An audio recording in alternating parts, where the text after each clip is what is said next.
Samo malček. Evo, to je prvi kongres ali dogodek, ko nam ni zmanjkalo elektrike.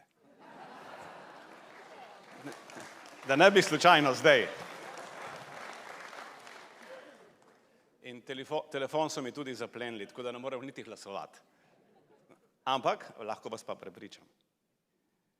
Ko se spomnim na ta prvi kongres pred volitvami in ko sem stal sicer na virtualnem odru, ker takrat smo imeli še COVID in vse to, in se spomnim, da nisem vedel, kako se staviti, ne kam se postaviti, ne kako spregovoriti dve besedi.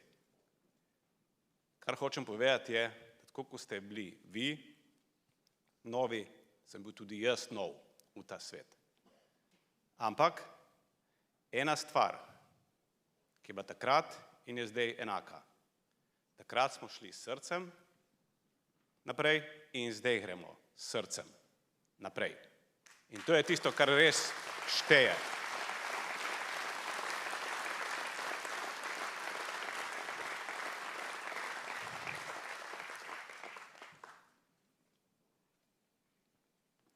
Tisto, kar bi rad posebej poudaril pri vsej tej prehojeni poti, o kateri bo dosti že rečeno in bom poskušal čim manj ponavljati.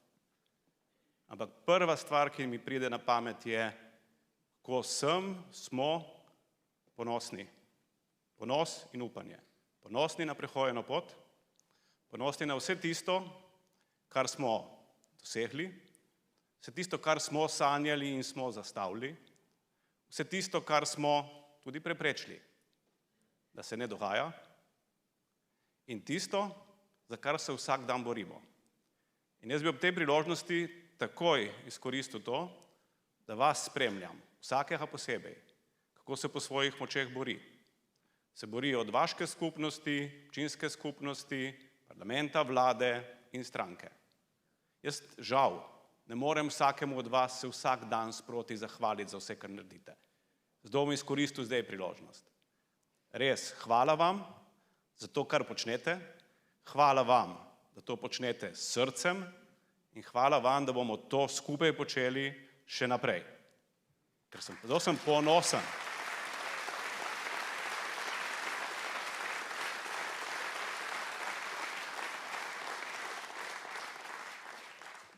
Ne samo zato, ker nam je mar, ampak ker nam je mar za nekaj, kar ustvarjamo skupaj.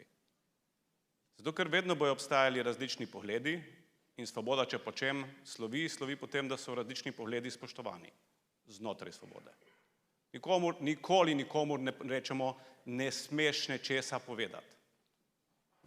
Vsak ima pravico do svojega mnenja in poslušamo ga. Ponosen sem pa, da potem na koncu najdemo skupno pot. In to brez izjeme. In to nas dela tako strašno različne od vseh ostalih, ki so ali enoumni na začetku, ali pa nimajo skupne poti na koncu. Svoboda jo ima. In to je tisto, kar nas lahko navdaja z upanjem, ne samo za nazaj, kaj vse smo si upali, ampak z upanjem, kaj si še upamo. In takrat, ko smo se podali vsi skupaj na volitve, smo šli z zanosom. Zakaj z zanosom? Zato, ker nismo vedeli točno, kaj vse nas čaka. Vedeli smo pa, da tisto, kar imamo, ne želimo, da se ponovi. Zapomnili smo si, kaj je tisto, česar nočemo. In vedeli smo, da želimo živeti v svobodni državi. In upali smo si iti proti najmočnejšemu nasprotniku.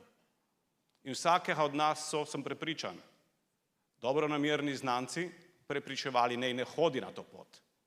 Ker je pretvegana, ker se ne bo izšlo, ker ste novinci.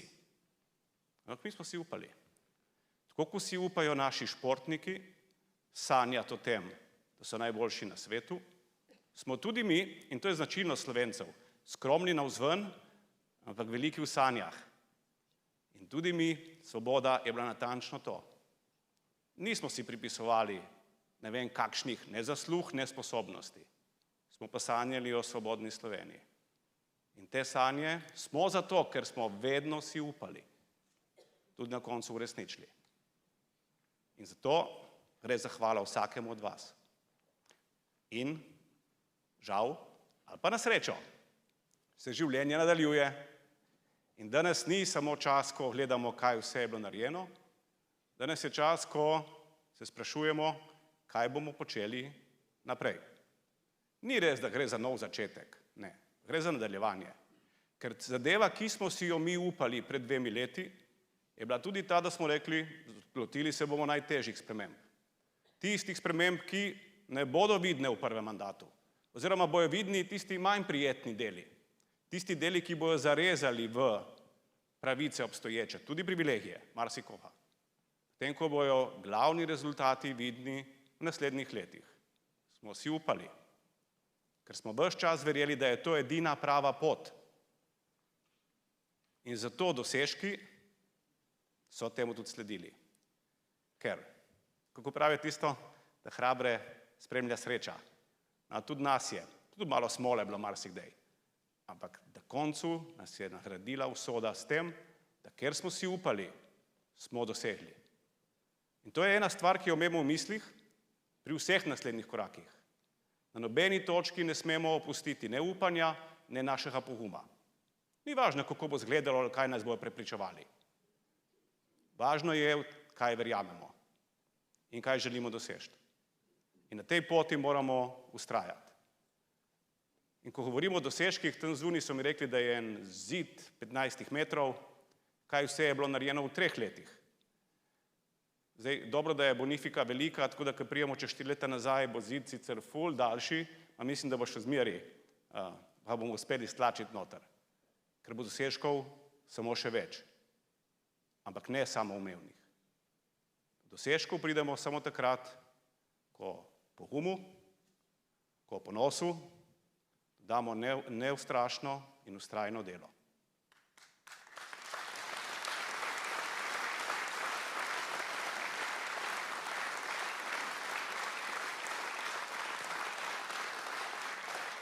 Še malo za hec. Moram priznati, da nimam pojma, kaj se dogaja za mojim hrbtom in poskušam nekako upravljati, ni nujno, da sem vedno uspešen. Zakaj je tako pomembno, da se danes, ker so dosežki bliže predstavljeni, vprašamo 2 stvari. Vprašamo se, zakaj nekaj počnemo, in drugo, kako se to pozna na življenju posameznika. Ti 2 vprašanji, zakaj, pa kako se bo poznalo, sta ključni. Ker če se bomo to ves čas spraševali, potem ni pomembno, koliko napak bomo naredili na poti, ker če jih ne bomo delali, že otroke učimo, so napake nekaj pozitivnega. Jaz učim moje otroke, napake so nekaj pozitivnega. Šolski sistem vpeljujemo prakso, napake so pozitivne, ker samo na napakah se lahko učimo in napredujemo. Politiki naj ne bi bile dovoljene. Figo. Mogoče niso bile do svobode. Mi smo si pa izborili pravico, da napake delamo. Zakaj? Zato, ker vemo, da jih moramo delati, če hočemo izpeljati spremembe. Ker se ne da spremeniti stanja, brez da ne poskusiš in se iz napak, če jih narediš, tudi kaj naučiš. To je tisto, kar nas dela drugačne. To je tisto, zakaj sem prepričan, da lahko Slovenijo peljemo naprej v boljšo prihodnost. Ker najbolj enostavne principe, v katere vsi verjamemo doma, prenašamo v celo družbo. Če so napake pri otrocih pozitivne, ko se z njih nekaj naučijo, bodimo še mi en velik vrtec, otroci, če hočete, ne zato, ker se bi igrali neodgovorno, zato, ker vemo, da se moramo iz napak naučiti. In smo se.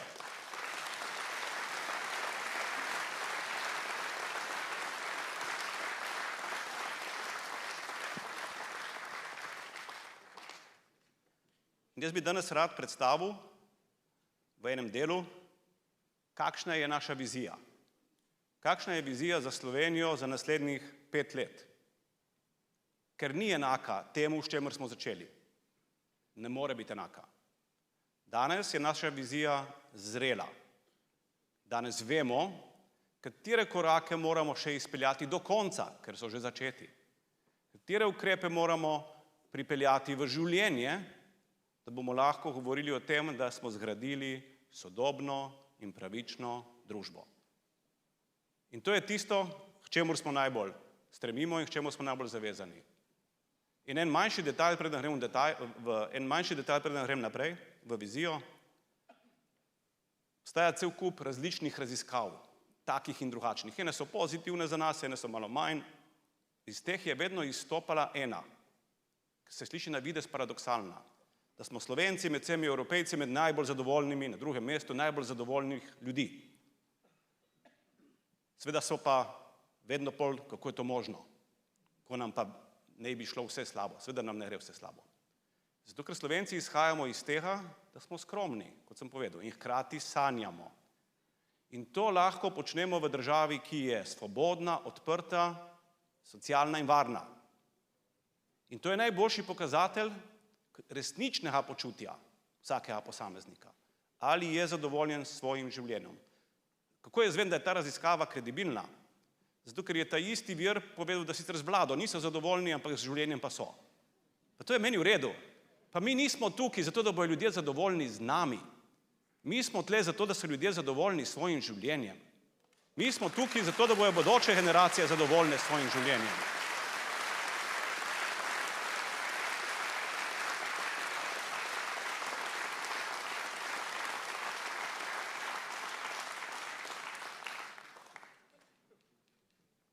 In vizija, če hočemo imeti tako državo, sodobno, pravično, solidarno, imamo 4 stebre.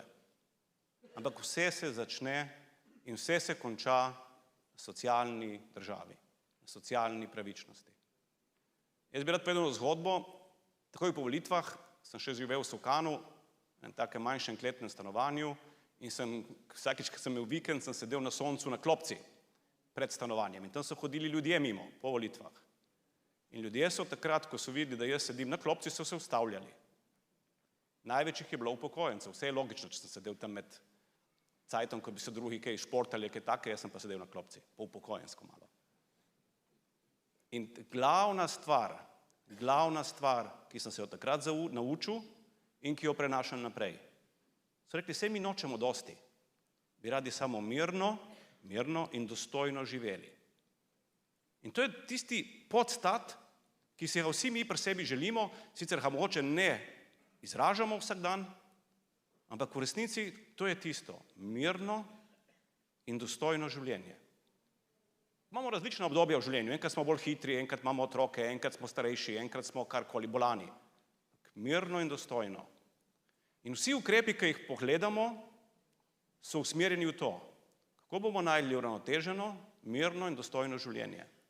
In meni je strašno žal, ali pa tudi ne, da je pot do tja vse ena sama. Ni skozi povečevanje zasebnega interesa v javnem sektorju. Ni. Zasebni interes je legitimen, ampak v resnici v javnem sektorju ne izpolnjuje osnovnega poslanstva, da bo skrbel za mirno in dostojno življenje vseh nas. Ker zasebni interes je dobiček. Nič narobe v gospodarstvu. V javnem sektorju je pa dokazano poskrbel za to, da nam je začel propadati. In tega smo se lotili od prvega dne. Ko smo napovedali prvič reformo v zdravstvu, ki spada v javni sektor, smo se lotili na točki, ki je bila točno ta. Kako bomo razmejili in izločili negativne in škodljive vplive zasebnega v javni mreži. Kako bomo preprečili, da te ne bo zdravnik, kateremu po dolgih mukah prideš, bolan, ti povedal, da sicer nima časa, da bi te sprejel, razen če prijete k njemu v zasebno ambulanto. Take krivice so bila glavni motiv, da smo se lotili iz javnega zdravstvenega sistema izganjati zasebni interes. Niti ne kapital, saj ni bilo kapitala, samo interes.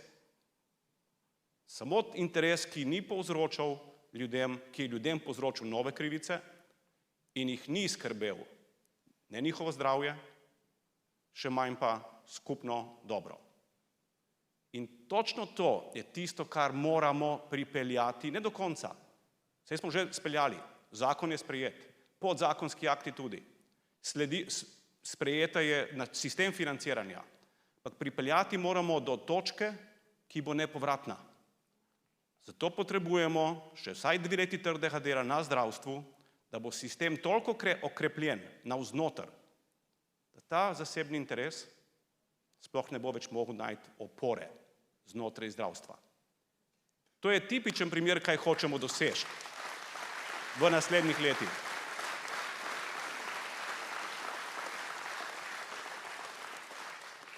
ne gre toliko za novo vizijo, kot za logičen zaključek korakov, ki so bili začeti v tem mandatu in jih v naslednjem pripeljemo do konca. Še bolj izrazito se to vidi na področju starejših.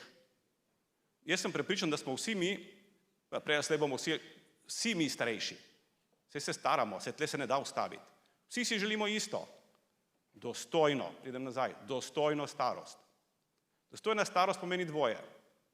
Da imamo dostojne pokojnine, ki so finančno vzdržne, in pokojnine so v tem mandatu, hočeš nočeš, v resnici zelo realno zrasle. Zrasle so več od inflacije, bom zelo direkten. In rasle bojo tudi še naprej hitreje od inflacije. Realna rast pokojnin je ena od stvari. Ni pa to dovolj. Pa še božičnico bomo zdaj s pokojninsko reformo prvič pripeljali tudi med upokojence, da ne bo nesporazuma. Prvič.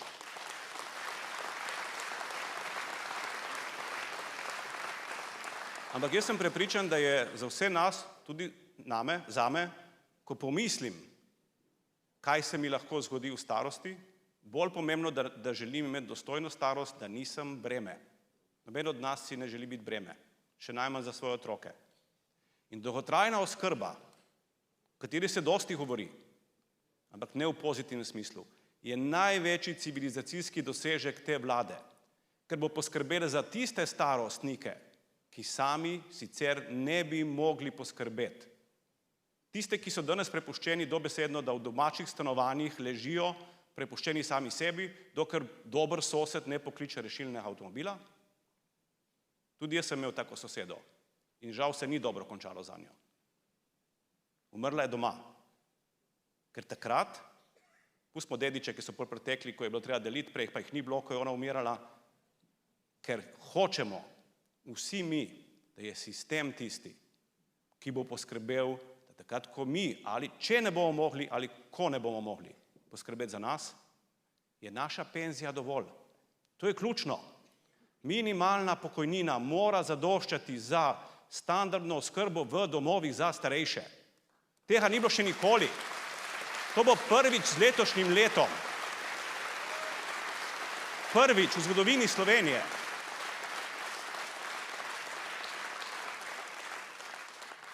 In vsi mi si mislimo, da je strošek 1% velik za to. Ni.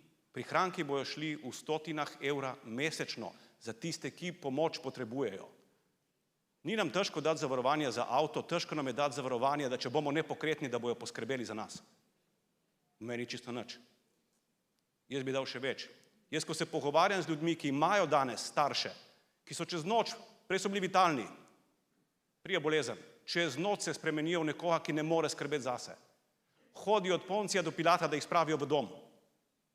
Cene niso 800 evrov, v privatnih so 1500, 1700. A mislite, da dobro poskrbijo za njih? Ne, začnejo se izgovarjati, da nimajo osebja, privatni. Zato si vsi želijo danes priti v javne domove, ki so pa polni.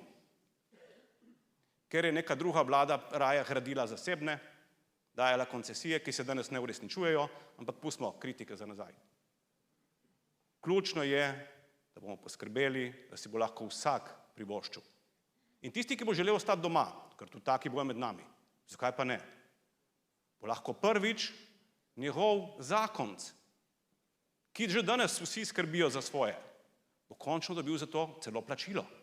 Država bo plačala upokojence, ki skrbijo za svoje zakonce, za to družbeno koristno delo. Prvič bojo dobili finančno nadomestilo. Danes se mogo znajti vsak sam, pa po možnosti delati.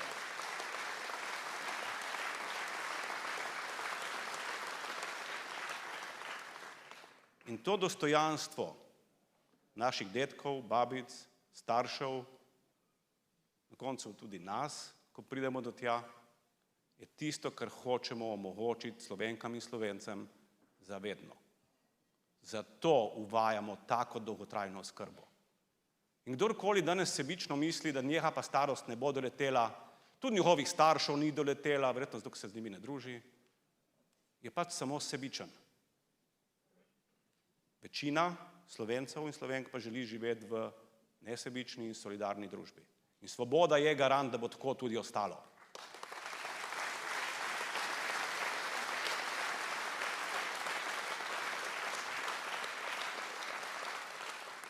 V tem javnem sektorju, ki ni samo zdravstveni, ni samo pokojninski, je še socialni, je šolski, bi lahko govorili še in še.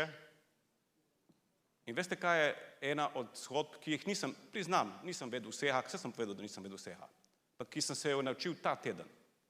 Na področju mladoletnikov. To je tisto področje, ki se vsi bojimo, da se bo nekoč nekaj zgodilo v Sloveniji, hkrati pa najraje ne bi nič naredili, da ne bi bili krivi. Na področju mladoletnikov obstaja cela mreža različnih organizacij, ki vsaka za sebe dela dobro. Tudi se predano izvaja poslanstvo. Ampak nihče do zdaj ni pomislil, da bi to mrežo povezal. In včeraj smo prvič povezali to mrežo v obliki fokalne skupine za mladoletnike z nevarnim obnašanjem. Prvič v zgodovini države se nekdo spomni, da smo jo povezali.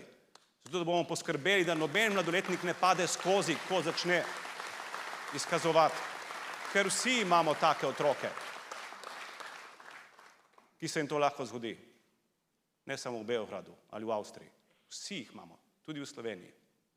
In naša dolžnost je, da pomagamo staršem, tudi starši imajo zdaj svoj del odgovornosti, kot država, da ko jo prevzame odgovornost in priskočimo na pomoč. To je tisto mirno in dostojno življenje. In ne, to ne pomeni, da se ne bojo dogajale hude stvari, vedno se bojo. In mi nismo tukaj zato, da bi preprečili vse hudo, kar se lahko zgodi v svetu, ker ne moremo. Smo pa tukaj zato, da če se zgodi karkoli hudega, bomo lahko rekli, naredili smo vse, kar je v naši moči, nismo si zatiskali oči, nismo gledali stran. Naredili smo vse, da takih primerov ni več in da se znamo na take primere in take nesreče hitro in učinkovito odzvati. In to je tisto, zakaj krepimo javno mrežo. In da ne bom pozabil, Klemen je to prej lepo povedal, ko je naštel koliko ljudi. Skoraj 20% vseh zaposlenih dela v javnem sektorju. Večina teh je, kot ste prej slišali, v resnici v šolstvu. To so tisti, ki jim mi zaupamo svoje otroke in smo prepričani, da mora priti otrok nazaj boljši, popoldne, ko je šel zjutraj tja. Ker se je bil tam, se ga mora vzgajati, ne samo naučiti. Vse se na koncu začne tudi pri tem, kako njim izkazujemo spoštovanje. Če mi mislimo, da ljudem ne bomo izkazovali spoštovanja, potem boljše, da ne pričakujemo, da bojo oni namesto nas uresničevali naše sanje, kakšni naj bojo naši otroci. In zato je plačna reforma, gre počasi, gre po korakih. Prvi korak je bil narejen, naslednji bo čez 2 meseca. Plačna reforma tako pomembna, da pokažemo spoštovanje, da nagradimo obstoječe kadre, pritegnemo nove. In zato uvajamo letos prvič božičnico tudi za javni sektor. Prvič v zgodovini. Nikoli do zdaj niso imeli. In meni je prav žal za vse direktorje, za vse lastnike zasebnega kapitala, ki jamrajo, kako jih bo božičnica za njihove zaposlene uničila, no države ne bo uničila. In dokler je Svoboda na vladi, bo poskrbela, da bo svoje ljudi v javnem sektorju ustrezno motivirala in nagradila. Zato, ker je to tisto, kar edino lahko vleče naprej.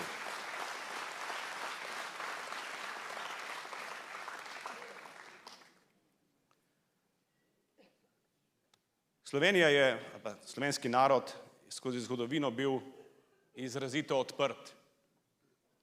Če smo mi majhna in odprta ekonomija, obstaja ena sama stvar. Mi nimamo nekih velikih rudnih bogastev v državi. Ena sama stvar je tista, zaradi katere lahko prosperiramo v globalnem svetu. To je naše znanje. Nič drugega kot znanje.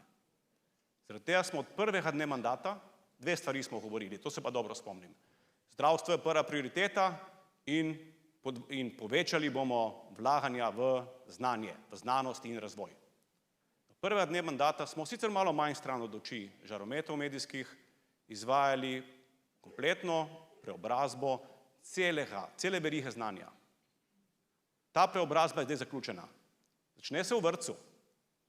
Preobrazba se ne začne na koncu faksa. Začne se v vrtcu, zakon o vrtcih bo vsak cajt v parlamentu. Gre skozi osnovno šolo, oba zakona sta že sprejeta. Gre skozi visoke šole, vsi zakoni so že sprejeti. Raziskave, znanost, vse sprejeto. In inovacije. Cela veriga je zakonsko spremenjena v 3 letih in pol. Vsa ta sprememba ima 2 namena. Prvi namen je, da naredimo tiste nujne in pomembne spremembe, da veriga deluje kot celota. Da ni samo en posamičen člen, ki dela, drugi pa ne. Zakaj je ta veriga, ki ustvarja novo znanje, pomembna? Jaz bom odpovedal na konkretnem primeru. Ko se je švicarski Sandoz odločal, kje bo izvedel, kam bo on preselil kompletno proizvodnjo, kompletno, od razvoja do prodaje biopodobnih zdravil. To so biološka zdravila, najbolj napredna veja v farmaciji. Oni so se odločili, kam bi jo dali. In so se odločili najprej 1 fabrika, 2 fabrika, 3. 3 obrate so gradijo v zadnjih 2 letih. Zakaj Slovenija? So rekli, zato ker imate tako dober podporni ekosistem v kreiranju znanja na tem področju, da ste med najboljšimi na svetu. Zato mi stavimo na Slovenijo. Zaradi vas, zaradi ljudi, ki znajo. Zato so se oni odločili.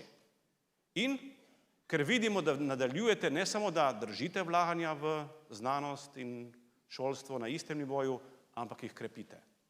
In enako kot je prej Klemen povedal, sem ponosen, da smo samo v 4 letih podvojili krat 2 znesek denarja, ki ga dajemo v ustvarjanje znanja in v inovativnost družbe. Samo inovativnost bo pripeljala do dobrih delovnih mest. Nič drugega ne more pripeljati kot inovativnost. Vse ostalo je larifari. In zato vlagamo v ta del, ki se mu reče znanje, napredne tehnologije in tudi umetna inteligenca.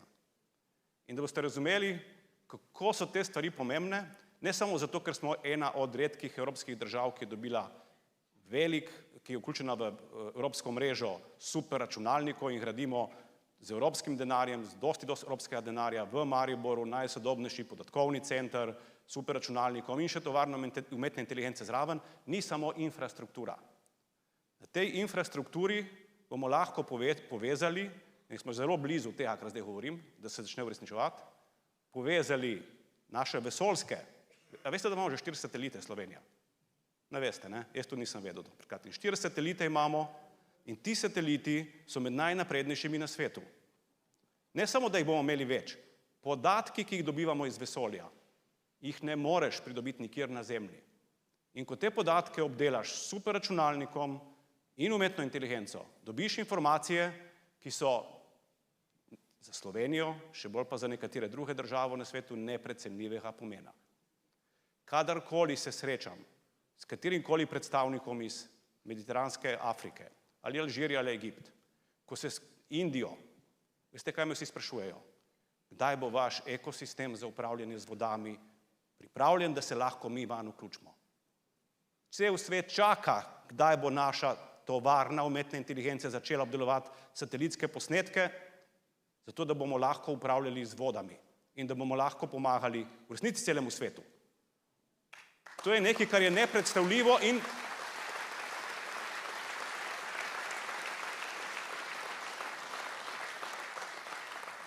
in prvi 2 leti so se temu, sploh v parlamentu, malo kdorkoli že, posmehovali. Zdaj so utihnili. Svet se niti za sekundo ni posmehoval tem načrtom. Svet pa čaka, kdaj jih bomo uresničili. Da bojo lahko imeli tudi oni koristi od našega znanja. Saj bomo imeli tudi mi visoko plačana delovna mesta. In občutek, da smo naredili nekaj dobrega. Ne samo za Slovenijo, ampak za cel svet. To je tisto, kar ti omogoča, ko imaš znanje.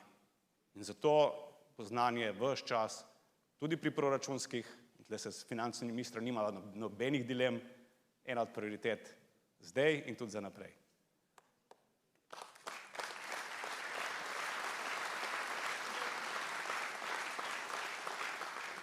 In ko imamo delujočo socialno državo, pravično državo, ko imamo znanje, takrat smo pripravljeni, da zadovoljni ljudje vstopimo v ustvarjanje nove vrednosti v gospodarstvu. In mi se dostikrat sprašujemo in sploh, ko poslušamo različne gospodarstvenike, a smo res na pravi poti ali nismo, Pa malo prespimo in si postavimo zelo enostavni dve tezi. Kaj je tisto, kar želimo doseči z gospodarskimi in finančnimi politikami? A je res gospodarstvo namenjeno samo temu, da tisti, ki je lastnik kapitala, ima čim večji dobiček in povečuje svoj kapital do onemoglosti, dokler se mu ne na koncu odpelje, tako kot enemu od najbogatejšemu zemljanu na oni strani oceana? A je to res edini namen gospodarstva? Ali je namen gospodarstva ta, da enakomerno, uravnoteženo razvijamo celotno družbo? Jaz verjamem v ta drugi koncept. In ravno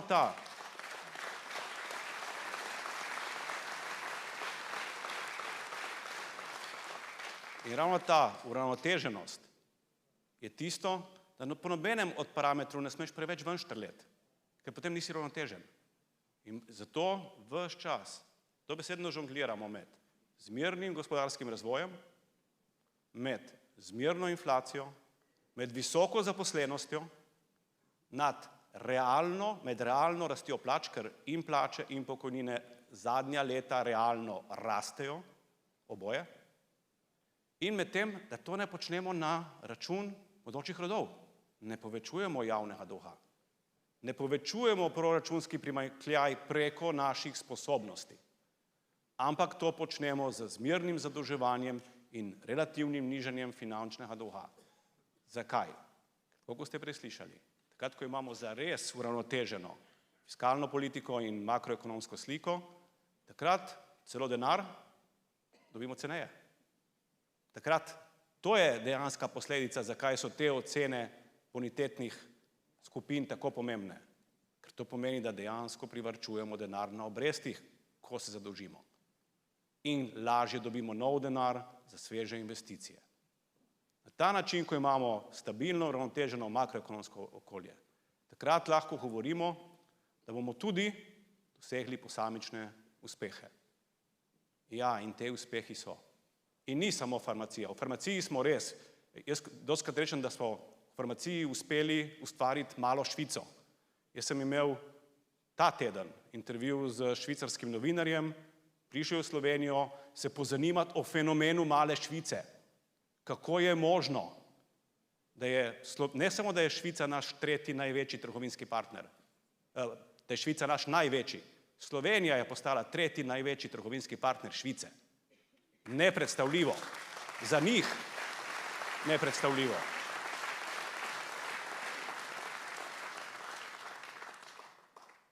Kako je možno, da ta naš ekosistem, ki ne bi bil tako neprijazen do slovenskih podjetnikov, pa seveda ni, samo moderno je jamrati v enih sektorjih, kako je možno, da ta naš ekosistem pritegne na področju farmacije najboljše na svetu, v Evropi, da pridejo delati in ustvarjati k nam. In to sploh ni vse. V Novem mestu, v Revozu, jaz sem bil zdaj tam ta teden, sem se na lastne oči prepričal, sem že videl nov električni Twingo. To je edina tovarna, ki bo proizvajala električne Twinge. V Revozu imamo ekskluzivo. Edini smo v Evropi, razen Francije, kjer sploh Renault načrtuje svojo električno prihodnost. Ni drugih.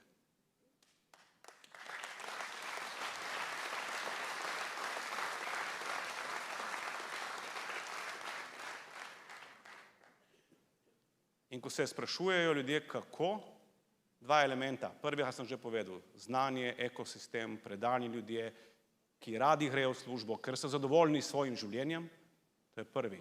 In ta drugi, manj viden, eni bi rekli banalen. Veste, kaj pravijo oni? Takrat, ko vemo, da imamo telefonsko številko od predsednika vlade in bo naredil vse, da bo investicija zalaufala, tja se bomo odločili, da gremo. In jo imajo mojo številko. In zato so v Sloveniji. Ker takrat, ko so se morali dokončno odločiti, so se odločili, ali verjamejo v Slovenijo kot celoto. Od prvega zaposlenega do najvišjega. In to je najboljši izkaz zaupanja, ki nam jo tujci pokažejo lahko.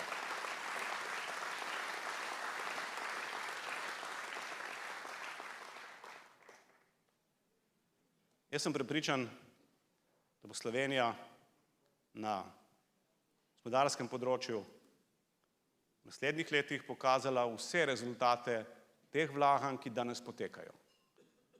Tudi na ta način, da bojo plače višje, ker bo višja dodana vrednost in da bomo konkurenčno še bolj uspešni.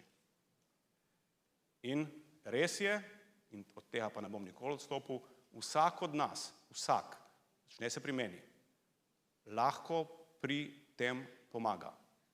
Sam lahko največ pomagam pri tem, kako mednarodno predstavljam državo, nekdo drugi lahko pri sprejemanju zakonov, tretji pri ukrepih. Vsi mi lahko pomagamo.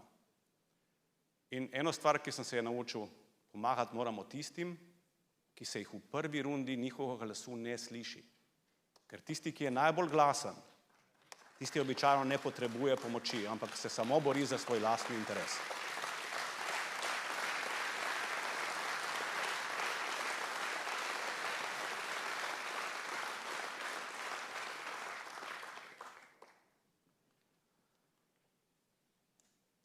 Da vse to lahko deluje, pa ne smemo nikoli pozabiti na to, v kakšnem svetu živimo. V svetu, žal, kjer razmere z leta v leto, tudi moja generacija je bila mogoče nekoč pred desetletji uspavana, ker je vse izgledalo lepo. Vojen ni bilo nikjer, nikoli več jih ne bo, mednarodni red deluje, naravne nesreče so nekaj, kar se v Sloveniji ne bo dogajalo, ker smo majhni, skriti pod Alpami, figo. Vse to smo preizkusili točno v tem mandatu. Ko smo začeli, je bil največji požar v zgodovini Slovenije. In hvala Bogu, imamo fantastično civilno zaščito, fantastične gasilce in so se borili od prvega dne. Hvala Bogu. In en velik poklon.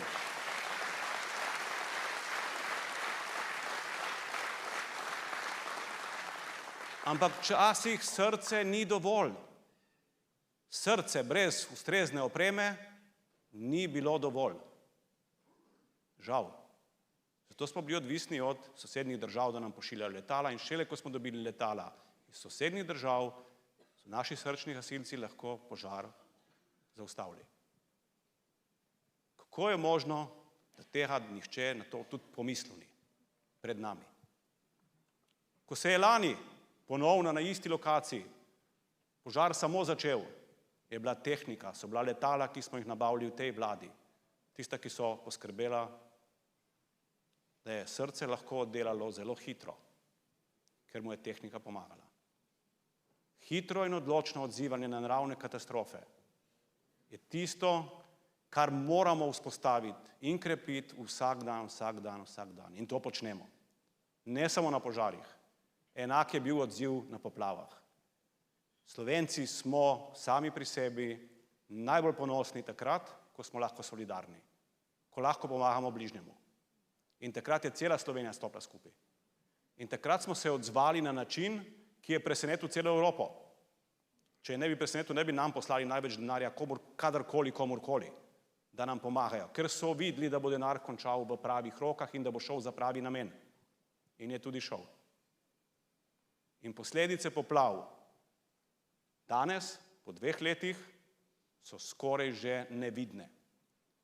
Za razliko od kakšne druge države, ki če greste, vam bojo vsi jamrali, kako, in tudi prepričali se boste s svojimi očeh, pa so bolj razvite od nas, kako pri njih sistem solidarnosti zataji. V Sloveniji smo in bomo poskrbeli. Sistem solidarnosti po nesrečah ne bo zatajil nikoli. Zato za nas, tudi ko se pogovarjamo, ker je naslednja točka obramba, tudi ko se pogovarjamo o varnosti in obrambi, jo vidimo bistveno širše. Jaz ne verjamem, da lahko govorimo o obrambi, če ne vključimo vanjo vsakega človeka in če ne vključimo vanjo tudi odpornost na naravne nesreče, ker te bojo bolj pogoste, kot to, da bomo imeli opravka s vojaškimi posegi v Sloveniji. In zato si prizadevamo in bomo vztrajali, da bojo vsi izdatki, ki bojo šli za obrambo in varnost in odpornost, primarno usmerjeni v to, da bomo imeli koristi od njih tudi in predvsem v mirnem času. Ker hočemo v resnici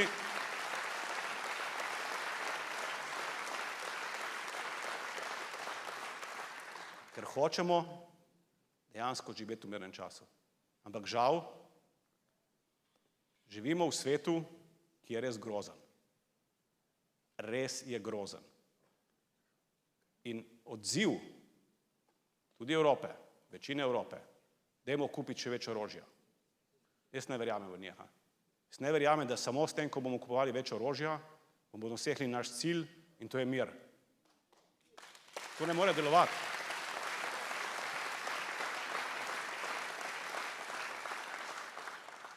Zato kot mala, ampak zelo proaktivna država, verjamemo, da je pot do miru samo ena. Mora iti skozi diplomatske kanale, moramo povrniti spet nazaj mednarodni red in mir. Mednarodno pravo mora biti spoštovano. To je edini garant. Edini garant za to, da ne bomo v bodoče priča novim vojnam. Zato se zavzemamo, za vse, kar se zavzemamo v zunanji politiki, smo neizmerno aktivni, zato počnemo, kar počnemo, tudi v relaciji do Izraela, ne ker bi sovražili izraelski narod, ne, ampak ta njihova vlada je pa nekaj, kar je najslabše, kar se Izraelcem lahko zgodilo. In mogoče si sami ne znajo pomagati, prav je pa, da jim mi in cel svet to povemo čim bolj na glas.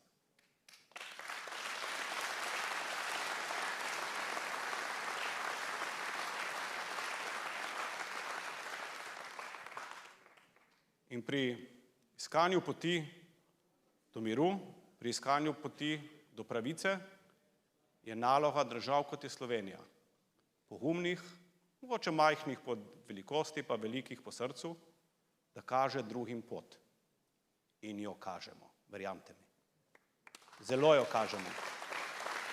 Ne samo, da smo bili v prvi skupini držav, ki je priznala Palestino, ne samo, da smo bili med prvimi, ki smo uvedli embargo na orožje, da zdaj so nam končno začeli drugi slediti. V teh dneh, najverjetneje jutri, bo ena velika skupina držav od Francije do Avstralije končno priznala Palestino. Leto in pol za nami, ampak končno. Mi smo pa ves ta čas pritiskali na njih ob vsaki priložnosti. Naredite ta korak, naredite ta korak. In zdaj ga bojo končno naredili. Zato spraševanje, kam Slovenija rine, zakaj se mora s tem ukvarjati? Ravno zato se moramo mi s tem ukvarjati, ker sicer se veliki ne bojo. In se bomo še naprej ukvarjali.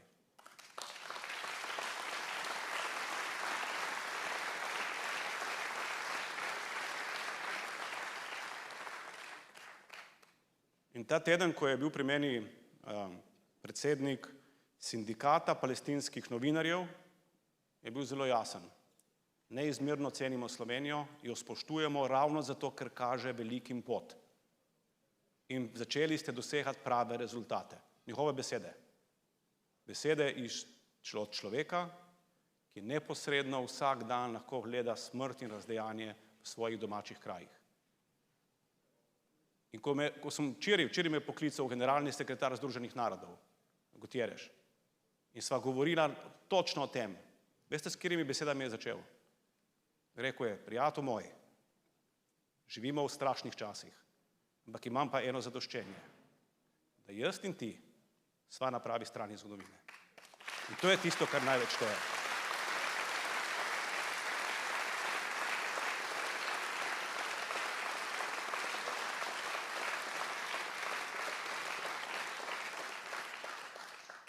In jaz res verjamem, da edino na ta način, ko bomo vedno na pravi strani zgodovine, lahko omogočimo ne samo sedaj Sloveniji, ampak tudi za naprej, ne samo ugled, ampak predvsem mir in boljšo prihodnost. In to je tisto, za kar je vredno delovati naprej. Sem še skoraj pri koncu.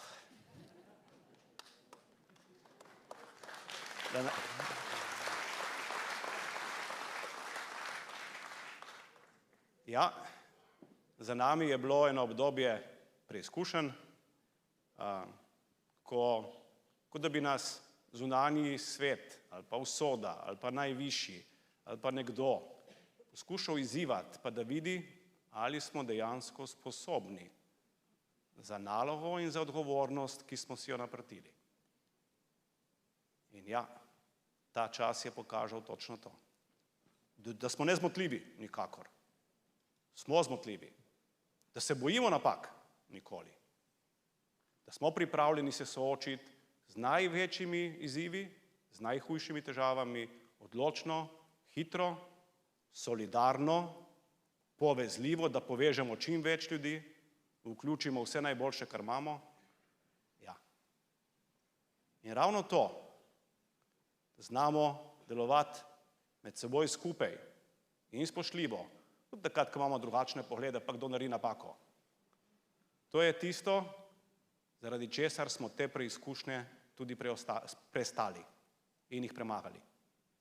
Jaz se spomnim, že 6 mesecev po volitvah so začeli nažigati po medijih, kdaj boste odstopili, ali bodo predčasne volitve, ali bo ne vem kaj. Vsaki mesec isto vprašanje. Jaz, če grem danes na televizijo, me bo isto vprašali, ali bodo predčasne volitve. Jaz, razen da jim vedno odgovorim isto, ne morem. Pa ne zaradi tega, ker se ne bi hoteli mi umakniti, zaradi tega, ker delamo prave stvari na pravi način in ker imamo zaupanje ljudi.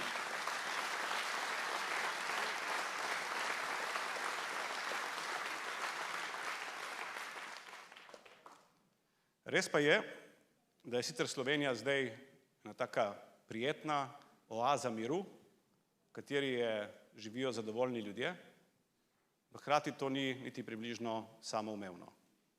Človek pogleda že v bližnjo soseščino, ne samo Evropo, in ko vidi porast desnega populizma, mora biti zaskrbljen.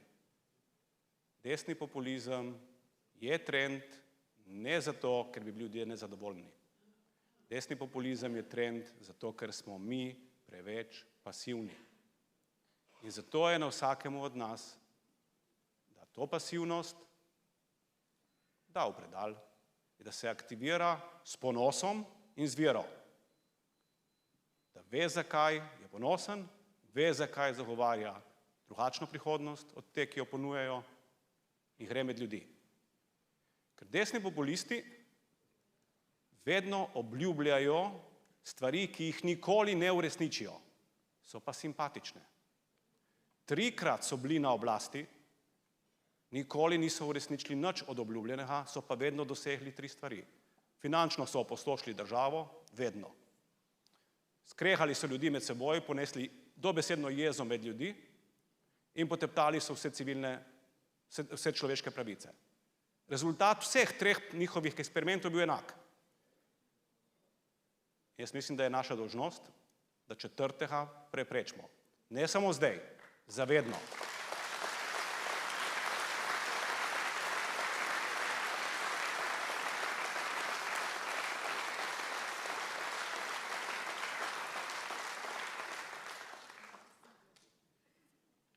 V čem smo najbolj različni?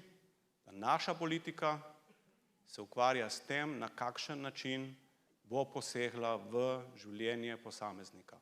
Kako bomo vsakemu posamezniku pomagali, ko bo potreboval pomoč, jo bo dobil. In da bomo ustvarili pogoje, v katerih bo lahko vsak posameznik svoj potencial odklenil do najboljšega. Da bo lahko odrasel v samozavestno osebo, ki bo poznala svoje mesto v svetu in ki bo lahko uresničila svoje poslanstvo. In te poti nikoli niso simpatične, ker niso enostavne. Vsi vemo, kako težko je odrasti v osebo, ki bo samozavestna, ki bo verjela v svoje poslanstvo in ki bo imela znanje za to. To ni nekaj, kar ti lahko nekdo tretji obljubi. To je nekaj, kar lahko sam pri sebi, ob pomoči okolja, zgradiš. Noben populizem ne bo tega obljubljal, da boste vi kaj sami naredili. Mi smo pa tisti, ki pa obljubljamo to, da bomo vse naše znanje v svoj čas in v svoj trud dali na razpolago drugim, da jim bomo pomagali, da odrastejo take osebe, kot želimo, da so. Ker samo na ta način bomo lahko državo pripeljali tja, kamor hočemo. In jaz verjamem,